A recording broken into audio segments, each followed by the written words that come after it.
Magandang araw sa lahat ng tagapakinig dito sa Tamoxki TV. Ang kwento natin ngayon ay tungkol sa isang lalaking hinamak ang pagkatao dahil lamang sa kanyang simpleng hanap buhay. Ngunit ang hindi alam ng lahat, ang lalaking kanilang minaliit ay may bitbit na lihim na kayang magpayanig sa buong lungsod. Paano kaya kung ang taong itinapon mo ngayon ay siya palang may hawak ng bukas mo? Isang kapanapanabik na tagpo ang ating matutunghayan, kaya huwag kayong aalis. Pero bago tayo magpatuloy sa ating kwento ay maaari po ba akong makahingi ng isang subscribe at like sa kwentong ito?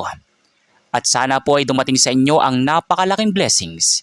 Kaya hindi ko na po patatagalin ang ating kwento. Tara po at simulan na po natin.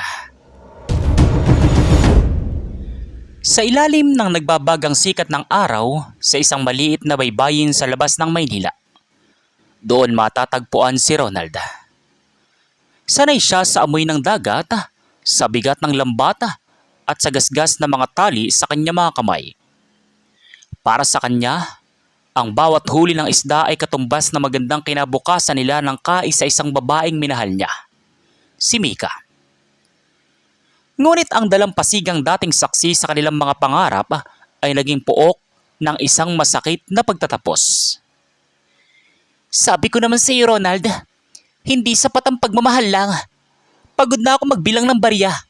Pagod na akong mangamoy daing tuwing magkikita tayo. Gusto ko ng buhay na may kasiguraduhan. Mika, kaunting tis na lamang. Di ba pinag-uusapan na natin ang paglipat ko sa Maynila? Nag-iipon lang ako para may masimulan tayong maayos doon. Huwag ka namang sumuko agad. Huli na ang lahat, Ronald. Nakahanap na ako ng taong kayang ibigay sa akin ang buhay na hindi mo kailanman maihahanda. Si Jinmar, siya ang head manager ng malaking kumpanya na pinapasukan ko sa Maynila. At nandito siya ngayon para sunduin ako. Kasabay ng mga salitang iyon ay ang pagbaba ng isang lalaking nakasuot na mamahaling Amerikana. Si Jinmar. Mayabang ang tindig nito. Makintab ang sapatos na tila hindi nararapat lumapat sa buhangina ng tabing dagat. Lumapit ito kay Mika at biglang umakbay, habang may mapang-aping ngiti sa kanyang mga labi habang nakatingin kay Ronald. Kaya pala medyo matagal ka, Mika. May kausap ka palang tagahuli ng hapunan natin. Kaya mo ba siya pinatagal dito para kumuha ng discount sa isda? Huwag mo na siyang pansinin, Jinmar. Sinasabi ko lang sa kanya na tapos na kami. Tara na, baka malate pa tayo sa dinner reservation natin sa Maynila. Kung iyan ang desisyon mo, Mika, re-respetuhin ko. Pero sana, bago mo tinalikuran ang lahat ng pinagsamahan natin, naalala mo kung sino ang nandoon nung walang-wala ka pa. At ikaw, Jinmar, ang posisyon sa kumpanya ay pwedeng mawala sa isang kurap lang. Huwag mong masyadong mataas ang tingin sa sarili mo. Aba, may lakas ng loob ka pa magsalita ng ganyan sa akin. Isang hamak na mangingisda lang ang nasa harap ko. Ang kinikita mo sa isang buwan, barya lang sa akin sa isang araw. Magkaibang mundo natin, asong gala. Huwag mo akong matuturuan tungkol sa posisyon dahil kahit kailan, hindi mo mararating ang kinatatayuan ko ngayon. Hindi na pumatol si Ronald. Hinayaan niyang talikuran siya ng dalawa. Pinanood niya ang pag-alis ng marangyang sasakyan na nag-iwan ng usok at alikabok sa kanyang muka. Ngunit habang lumalayo ang sasakyan, ang malungkot at tila talunan na mukha ni Ronald ay biglang napalitan ng isang seryoso at malamig na ekspresyon. Kinuha niya ang kanyang lumang cellphone mula sa bulsa. Hindi ito ang karaniwang keypad na ginagamit ng mga mangingisda doon. Isa itong high security satellite phone na may kakaibang encryption. May tinawagan siyang isang tao. Isang matandang boses ang sumagot sa kabilang linya. Si Mang Gerson, ang kanyang pinagkakatiwalaang katiwala sa lungsod. Gerson, ihanda mo ang sasakyan. Papunta na ako sa Maynila. Senyorito Ronald, sa wakas, matapos ang 5 taon ng pagtatago mo riyan sa probinsya para sa iyong pansariling misyon, Babalik ka na ba talaga sa pamamahala ng Solar Group of Companies? Oo, Gerson. Tapos na ang panahon ng pagpapahinga ko. Oras na para balikan kung ano ang tunay na sa akin. At pakacheck ang isang empleyado sa isa sa mga subsidiary natin. Ang pangalan niya ay Jinmar. Gusto ko malaman kung paano siya nagtatrabaho. Masusunod po, senyorito. Maghihintay kami sa inyong pagdating. Dito na nagsimula ang pagbabago sa takbo ng buhay ni Ronald. Ang lalaking akala ng marami ay walang narating kundi ang dulo ng pantalan ay angkay sa isang tagapagmana ng isa sa pinakamalaking imperyo ng negosyo sa buong bansa, ang pamilya Soler. 5 taon siyang namuhay ng simple bilang pagtupad sa huling habilin ng kanyang ama, na kilalanin ang tunay na buhay ng mga ordinaryong tao bago hawakan ang korona ng kumpanya. Makalipas ang ilang araw, lumipat na si Ronald sa isang marangyang penthouse sa puso ng Maynila. Binago niya ang kanyang kasuotan, ngunit hindi ang kanyang prinsipyo. Isang gabi, nagkaroon ng isang malaking pagtitipon ang mga kilalang negosyante sa lungsod. Ito ang taunang Golden Gala, kung saan nagkikita-kita ang mga mayayaman at may impluwensyang tao, kabilang ang mga mapagmataas na kasosyo ng Solar Group. Sa kabilang dako ng hall, naroon din sina Jinmar at Mika. Dahil head manager si Jinmar, nakakuha siya ng pagkakataon na makadalo upang magpasikat sa kanyang mga kliyente at ipakita kay Mika ang karangyaan ng kanyang mundo. Napakalaking event pala nito, Jinmar. Ang daming sikat na tao at ang yayaman ng mga narito. Ang galing mo talaga para makapasok tayo rito. Siyempre naman, Mika. Sabi ko sa iyo, ibang klase ang connection ko. At makikita mo, kapag nakuha ko ang pansin ng mga malalaking investor na narito tulad ni na Sir Donato at Sir Brandon, masaangat pa tayo. Hindi tulad ng dati mong buhay na palaging nakatingin sa presyo ng bilihin. Habang nag-uusap ang dalawa, biglang natahimik ang malaking bulwagan. Bumukas ang malaking pinto at pumasok ang isang grupo ng mga bodyguard. Kasunod ang isang lalaking may tindigari, nakasuot ng pasadyang tuksido at may aura ng kapangyarihan na hindi matatawaran. Nanlaki ang mga mata ni Mika. Biglang napatigil sa pag-inom ng wine si Jinmar.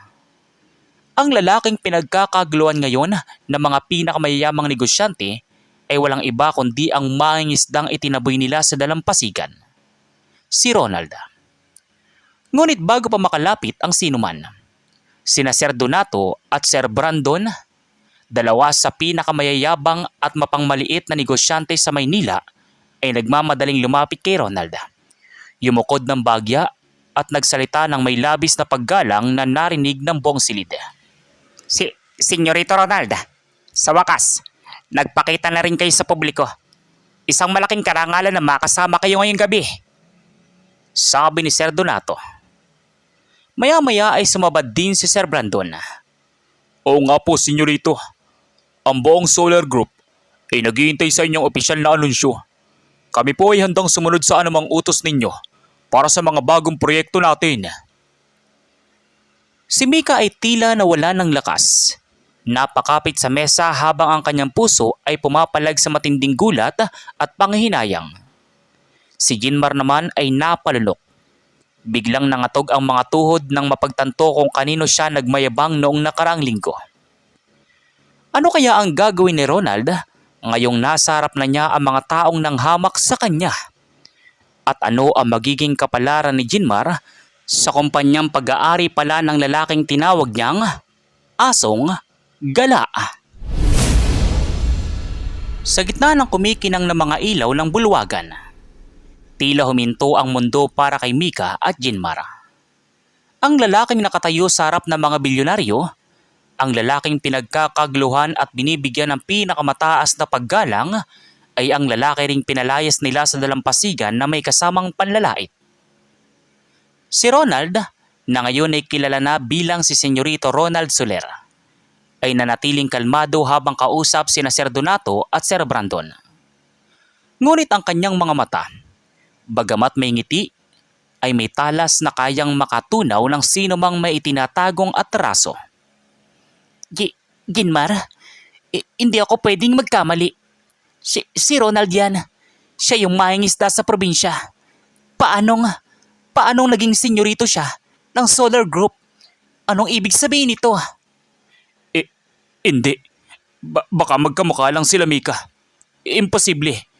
Ang isang ampaslupang mangingisda na may daing ay hindi pwedeng maging tagapagmana ng pinakamalaking korporasyon dito sa bansa. Nagkakamali lang tayo. O baka nagpapanggap lang siya. Ngunit alam ni Ginmar sa sarili niya na hindi nagkakamali ang kanyang mga mata. At lalong hindi magkakamali ang mga sikat na negosyanteng tulad ni Sir Donato na yumukod sa harap nito. Habang naglalakad si Ronald kasama ang kanyang mga bodyguard at ang tapat na katiwalang si Gerson, sadyang idinaan niya ang kanyang lakad sa gawi kung saan nakatayo ang natatarantang magkasintahan. Huminto si Ronald nang mismong tapat sa kanila. Tumingin siya kay Ginmar. Pagkatapos ay kay Mika. Bago muling ibinalik ang tingin sa mga kasosyong negosyante. Salamat sa inyong pagtanggap, Sir Donato, Sir Brandon. Masaya akong makita na maayos ang takbo ng ating mga subsidiary kumpanya sa Maynila. Ngunit bago natin pag-usapan ng mga bagong kontrata, tila may pamilyar na mukha akong nakikita rito. Senyorito Ronald, si Ginmar bang tinutukoy nyo? Siyang isa sa mga head manager sa ilalim ng Solar Logistics. Medyo masipag naman po ang batang iyan.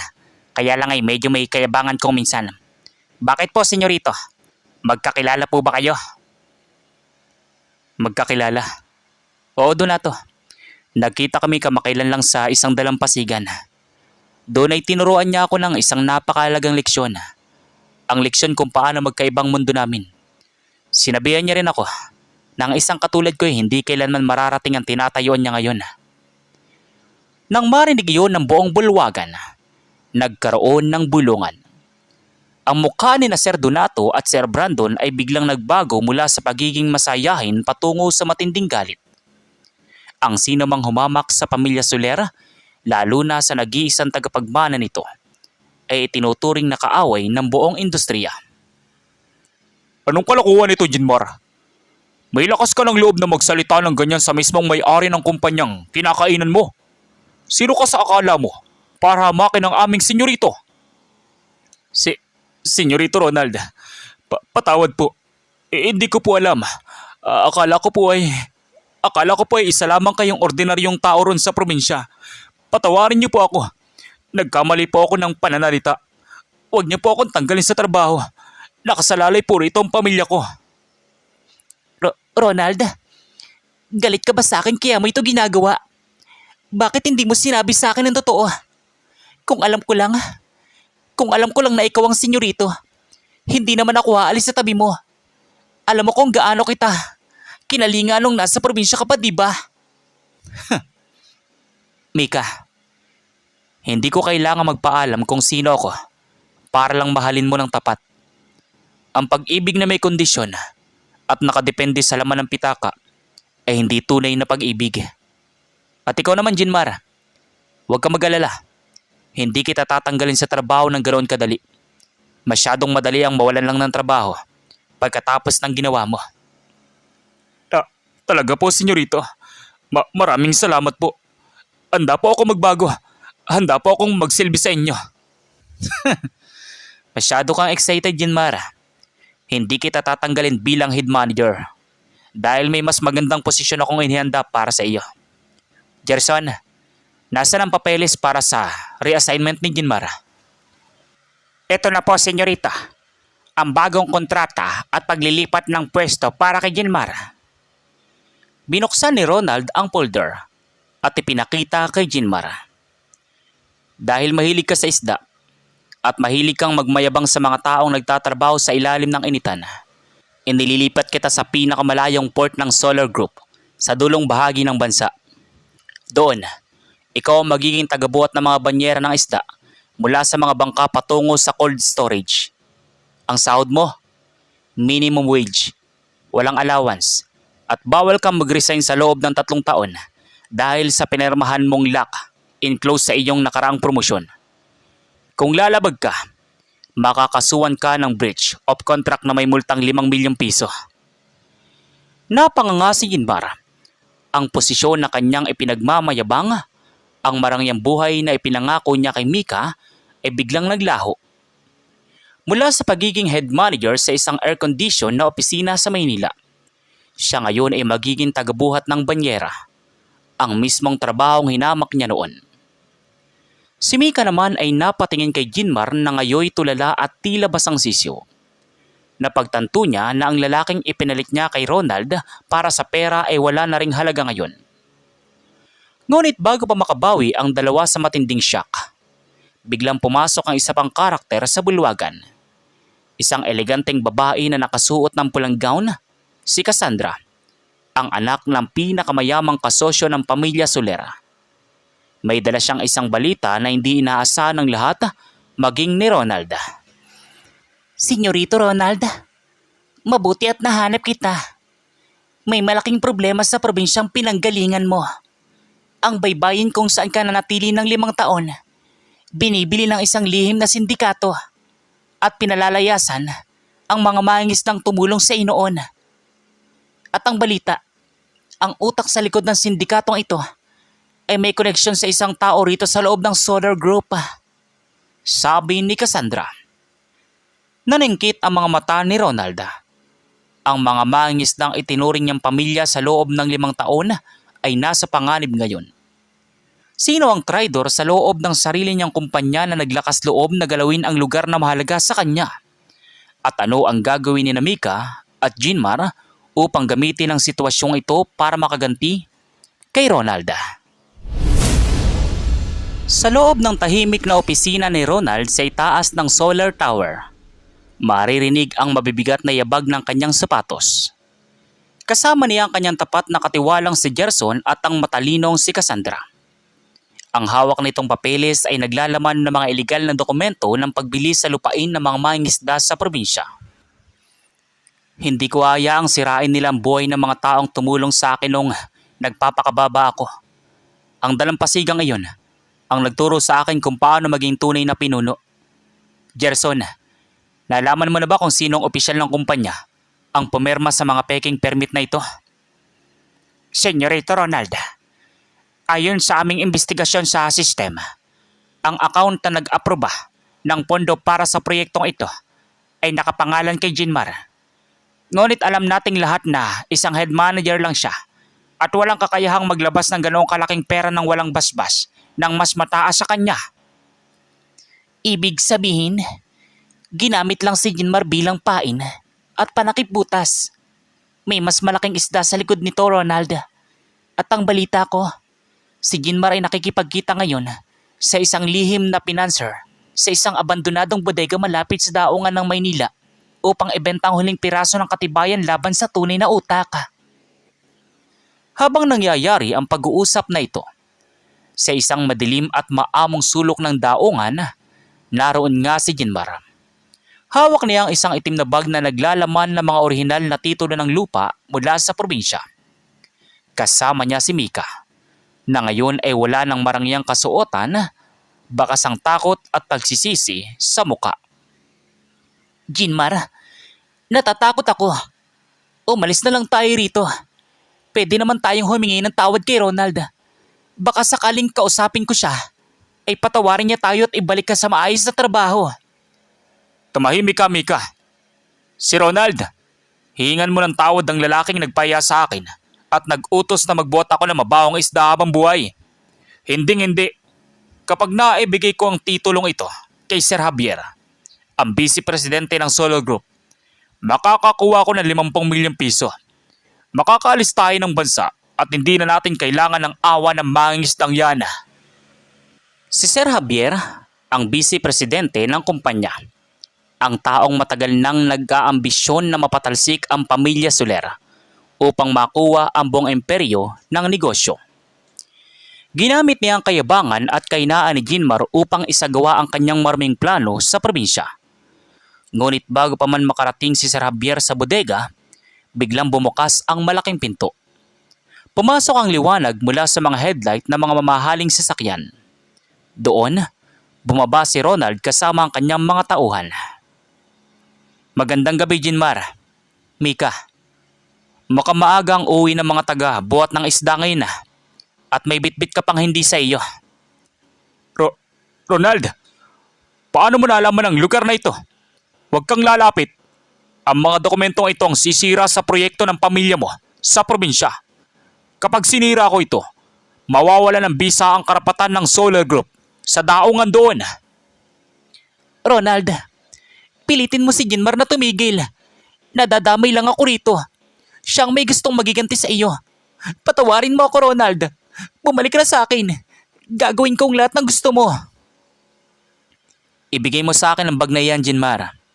Huwag mong sagarin ang pasensya ko. Ang vice presidente na inaasahan mong darating para ligtas ka. Kanina pa siya inaresto ng mga otoridad sa loob mismo ng Solar Tower matapos ilabas ni Cassandra ang lahat ng ebidensya ng kanyang pagtatraidor at pagkurakot ng pondo. Nag-iisa ka na lang ngayon. Inaresto si Sir Javier. Akala mo lang nag-iisa ako, Ronald. Alam kong darating ka. Dahil bago ko tawagan si Sir Javier, may iba pa akong tinawagan. Ang mga taong totoong nagmamayari ng sindikatong bumibili sa probinsya mo. Kasabay ng mga salitang iyon ni Jinmar, biglang sumara ang malaking bakal na pinto ng bodega mula sa labas. Narinig ang tunog ng mabibigat na kadena na nagkandado sa buong paligid. Mula sa itaas ng catwalk ng bodega, lumitaw ang mga armadong kalalakihan na hindi konektado sa Solar Group. Sila ang mga totoong miyembro ng malaking sindikato sa Maynila. Nabitawan ni Ronald ang kanyang pocket knife at napatingin sa paligid. Kasama niya lamang ang 3 bodyguard at si Cassandra, habang ang mga kalalakihan sa itaas ay may hawak na masusuring armas. Isang matinding patibong ang inihanda ni Jinmar. Ginamit niya ang kanyang sarili bilang pain upang bitagin ang mismong senyorito sa loob ng isang saradong piitan. Diyan ka na magtatapos, senyorito Ronald. Ang buong Solar Group ay babagsak kapag nawala ang nag-iisang tagapagmana. Magsasama kayo na mangingisda mo sa ilalim ng lupa. Paano kaya makakaligtas si Ronald sa loob ng nakalak na bodega kasama si Cassandra habang pinaliligiran sila ng mga armadong tauhan ng sindikato?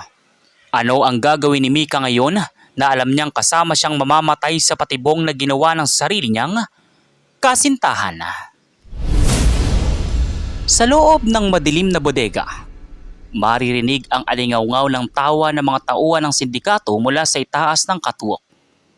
Yakap-yakap ni Jinmar ang itim na bag habang dahan-dahang umaatras patungo sa lihim na pinto sa likod. Si Mika naman ay napaupo sa sahig, umiiyak at nanginginig sa takot. Batid na wala na siyang kawala. Ronald, patawarin mo ako. Ayoko pang mamatay dito.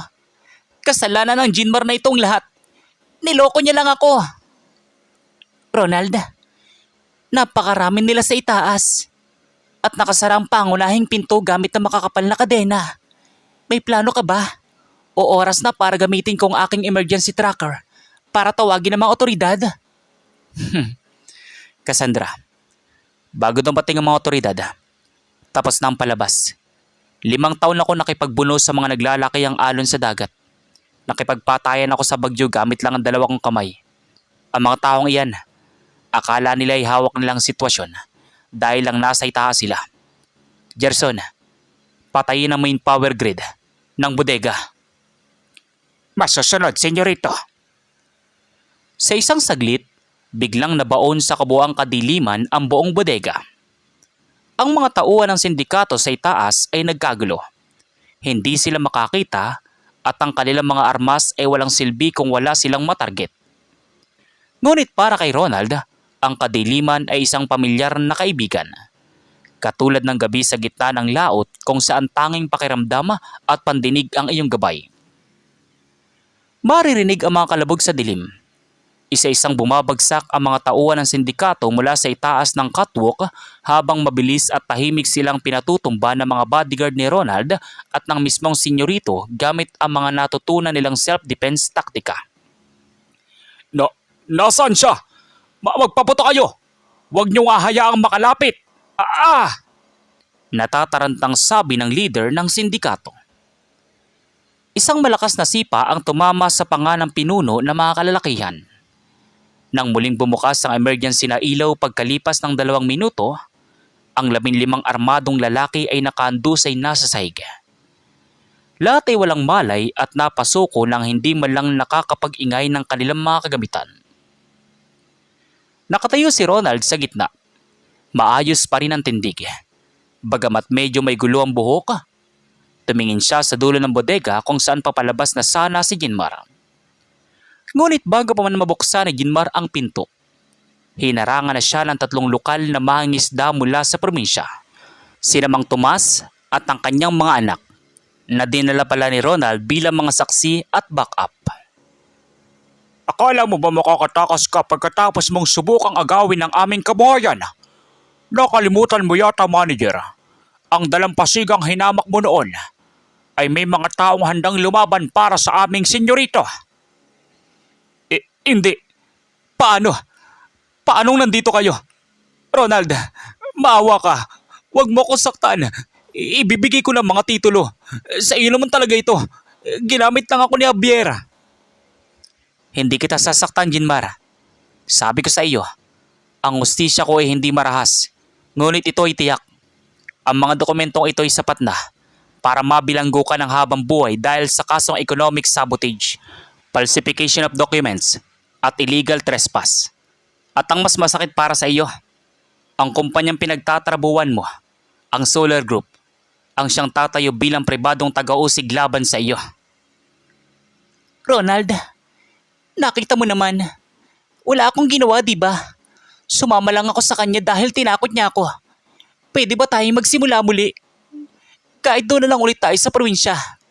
Tatanggapin ko kahit mangingisda ka lang. Basta magkasama tayo. Mika, nung nandun tayo sa tabing dagat, handa kong ibigay sa iyo ang buong mundo ko. Kasama ang lahat ng yaman ko na unti-unti ko sanang ipatatanaw sa iyo. Pero pinili mong ipagpalit ang 5 taon nating tapat na pagsasama sa isang taong may kotse at posisyon lang. Ang taong mahal mo ay hindi ang mangingistang si Ronald at lalong hindi ang senyorito na si Ronald. Ang mahal mo ay ang pera at ang taong ganyan ay walang lugar sa buhay ko. Narinig sa labas ang tunog ng mga sirena ng pulisya. Dumating na ang mga otoridad upang asikasuhin sina Ginmar at ang mga tauhan ng sindikato. Habang pinalalabas si Ginmar na may piring ang mga kamay, lumingon ito kay Ronald nang may huling pananalita ng puot. Akala mo ba tapos na ito, Ronald? Ang akala mo ba ay si Javier lang ang kalaban mo sa Solar Group? May mas mataas pa sa kanya. Ang tunay na nag-utos na sirain ng probinsya mo ay ang taong hindi mo inaasahan. Ang taong pinakamalapit sa pamilya mo. Napatigil si Ronald. Isang malamig na kaba ang dumaloy sa kanyang dibdib. Sino ang tinutukoy ni Ginmar? Kung si Javier ay isang vice-presidente lamang, sino ang mas mataas sa kanya na may kakayahang magmanipula ng buong imperyo mula sa likod ng mga tabing? Habang pinapanood ni Ronald ang pag-alis ng mga police car, lumapit sa kanya si Cassandra na may hawak na isang nagri-ring na telepono. Ang caller ID, ang mismong mansyon ng pamilya, Soler. Hawak ni Cassandra ang telepono na nagri-ring habang si Ronald ay nananatiling nakatayo sa labas ng bodega. Ang nakasulat sa screen ay ang pangalan ng personal na abogado ng kanyang yumaong ama, si Atty. Mateo. Siya ang taong humawak ng lahat ng huling habilin at nagpatakbo ng trust fund ni Ronald habang ito ay nasa probinsya. Sinagot ni Ronald ang tawag. Atty. Mateo, bakit kayo tumatawag sa ganitong oras? May kinalaman ba kayo sa nangyari sa probinsya at sa pagtatraidor ng vice-presidente na si Javier? Senyorito Ronald, napakatalino mo talaga. Manang-mana ka sa iyong ama. Ngunit huli na ang lahat. Ang pagpunta mo sa Maynila at ang paghuli mo kay Javier ay bahagi ng aking plano. Habang abala ka sa pagliligtas sa mga mangingista ngayon, nailipat ko na ang 60% ng shares ng Solar Group sa aking offshore account. Gamit ang perma ng iyong ama na matagal ko lang itinago. Bukas na bukas, hindi na ikaw ang senyorito. Ako na ang may hawak ng buong imperyo. Ito ang pinakamalaking twist. Ang taong pinagkatiwalaan ng pamilya Soler sa loob ng 3 dekada, ang abogadong nag-ayos ng 5 taong pagtira ni Ronald sa probinsya. Ang siya palang dambuhalang ahas na nag-aabang ng tamang pagkakataon upang lamunin ang buong kumpanya. Ginamit niya si Javier at Jinmar bilang mga piyon para ilihis ang atensyon ni Ronald. Ngunit sa halip na matakot o magalit, isang mahaba at malalim na tawa ang pinakawalan ni Ronald sa gitna ng kadiliman ng daungan. Attorney Mateo, akala mo ba talaga nagtago ako sa probinsya sa loob ng 5 taon para lang mga isda at magpalamig? Akala mo ba naging bulag ako sa mga ginagawa mo, sa mga papeles ng papa ko? Anong ibig mong sabihin? Hawak ko mga legal na dokumento, Ronald. Walang magagawa ang yaman mo kung legal na sa akin ang mga shares. Ang 5 taon ko sa probinsya ay hindi utos ng huling habili ni Papa. Plano ko yun, Mateo. Alam kong may malaking anomalya sa loob ng kumpanya, kaya nagpanggap ako mangingisda upang iwanan ng pamamahala sa iyo. Sa loob ng 5 taong iyon, habang inaakala mong nagpapakasasa ka sa kapangyarihan, ang totoo niyan, ang lahat ng transaksyon ginawa mo gamit ang peking perma ni Papa ay dumaan sa isang selyadong forensic audit na pinamahalaan ko sa tulong ng Central Bank. Maya-maya pa ay sumabat ng may ngiti si Cassandra. Inilapit ang kanyang tablet sa speaker ng telepono. At Attorney Mateo, para sa kaalaman mo, ang 60% ng shares na sinasabi mong inilipat mo ngayon, hindi yun shares ng Solar Group. Ang inilipat mo ay ang mga utang at bankrupt na ari-arian ng ating mga bogus na kumpanya na sadyang ginawa ni Ronald para maging patibong sa mga magnanakaw na tulad mo. Sa madaling salita, nilagdaan mo ang sarili mong pagkakabangkarote at pagkakakulong. Maririnig sa kabilang linya ang pagbagsak ng baso. Si Attorney Mateo ay tuluyang nawala ng boses. Sa loob ng 5 taon, akala niya ay pinaiikot niya ang isang batang tagapagmana na walang alam kundi ang mamuhay sa dagat. Ngunit ang mangingisdang binaliwala ng lahat ay isang master strategist na binitag ang kanyang mga kaaway sa sarili nilang laro.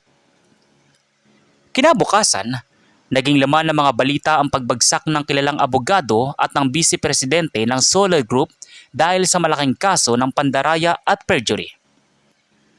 Sa loob ng malaking conference room ng Solar Tower, nakaupo si Ronald sa dulo ng mahabang lamesa. Suot ang kanyang pinakamagarang kasuotan bilang opisyal na chairman at CEO ng kumpanya.